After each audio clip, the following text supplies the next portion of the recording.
इसका मतलब ये है कि हम दोनों का मकसद एक ही। अगर तुम मेरी परेशानी को समझती, मुझ पर ट्रस्ट करती, तो आज ना वो इस घर में होती, न हमारी जिंदगी में। अगर तुमने किसी को मेरे बारे में कुछ भी बताया ना, तो मैं तुम्हारे साथ वो करूंगा ना, तुम याद रखोगे। मेरे पास अब खोने के लिए कुछ नहीं है। मैंने जितना नुकसान उठाना था उठा लिया। अब मैं तुमसे वो सब कुछ वापस लूंगी जो तुमने मुझसे छीना है। ड्रामा सीरियल शिफा में ज़ारून सानिया के लिए डायमंड की रिंग लेकर आता है, लेकिन वो लेने से इनकार कर देती है और उलझने लगती है। और जब वो अपनी आनी को ये सब बताती है तो वो उसे समझाती है कि तुम्हें वो एक्सेप्ट कर लेनी चाहिए थी।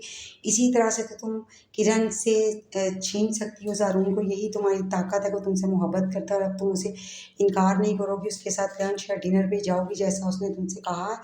दूसरी तरफ कैसर भी वापस आ जाता है, उसकी जॉब चली जाती है। उसकी बहन उसको देखकर हैरान रह जाती है। वो जाकर बताती है अपने हस्बैंड को, कामरान को, और उसे कहती है कि उनकी जॉब चली गई है। दूसरी तरफ सामिया की अम्मी की भी कॉल आई थी कि सामिया माँ बनने वाली है, और ऊपर से अगर कैसर भाई से मना के ले आए तो फिर क्या होगा। कैसर ये सब कुछ सुन रहा होता है और कैसर को अफसोस होता है कि मैंने इन सब के लिए अपना घर बर्बाद किया था।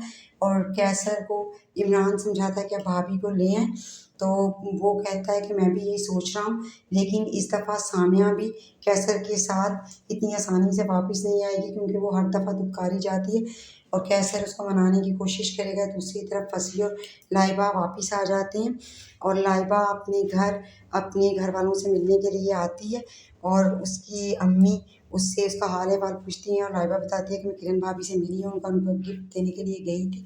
इतनी कुछ खास नहीं है, सानिया भाभी जैसी बात उसमें नहीं है, ना क्लास है।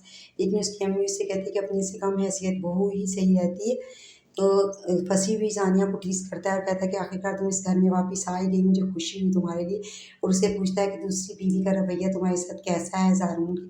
तो वो कहती है कि ये तो आपके लिए भी सरप्राइज़ है, आती है तो आप मिल लीजिएगा, आपको खुशी होगी। जब लाइबा बुला के लाती है तो सानिया तारीफ़ कराती है कि ये हमारे घर की नई मेंबर है और ज़ारून की दूसरी बीवी। तो ये दोनों एक दूसरे को देखकर हैरान रह जाते हैं और जाकर फंसी परेशानी में कॉल करता है किरण को उसे मिलने के लिए। कहता है, पहले तो किरण इनकार करती है और वो कहता है कि सोच लो, इसके अलावा तुम्हारे पास कोई चारा नहीं है, और उसे मिलने के लिए हाँ करनी पड़ती है। उधर सानिया भी किरण से कहती है कि अगर मैं तुम्हारे और फंसी के अफेयर के बारे में बता दूँ ज़ारून को तो कैसा रहेगा।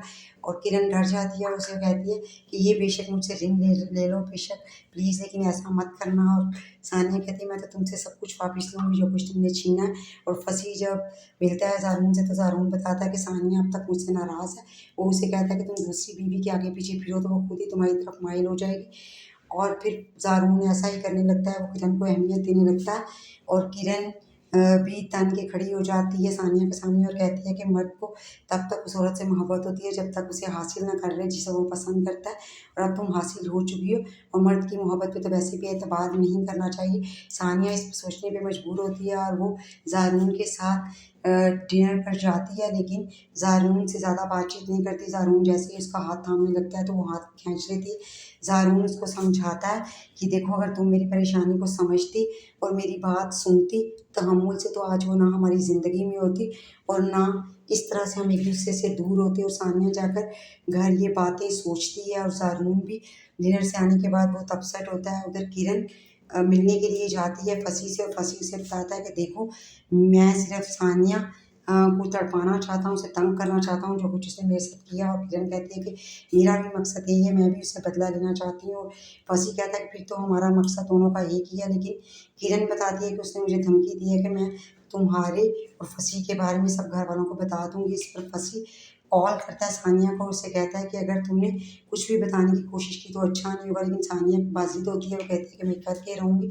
तो इसके पीछे फंसी अपनी गाड़ी लगाता है। जब वो ऑफिस जाती है तो सानिया को मजबूरन अपनी गाड़ी रोकनी पड़ती है और वो उससे कहता है कि अगर तुमने कुछ भी बताया तो नताइज की ज़िम्मेदार तुम खुद होगी। और उसके हाथ पकड़ कर उनको झंझोड़ने लगता है और सानिया को बहुत गुस्सा आता है। वो इसको एक थप्पड़ रसीद करने वाली होती है कि वो उसका हाथ पकड़ लेता है आगे से और उसे कहता है कि ये सोच लेना कि अगर हम डूबे तो डूबोगी तुम भी हमारे साथ, क्योंकि तुम्हारा भी नाम मेरे साथ आएगा। लेकिन सानिया इसकी कोई बात सुनने को तैयार नहीं होती। और जब वो घर जाती है तो वो बहुत ज़्यादा परेशान होती है।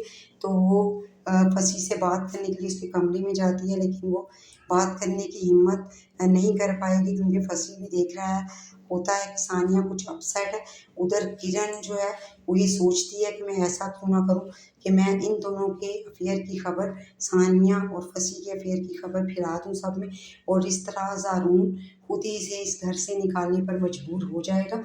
वीडियो पसंद आई हो तो लाइक और सब्सक्राइब ज़रूर करें।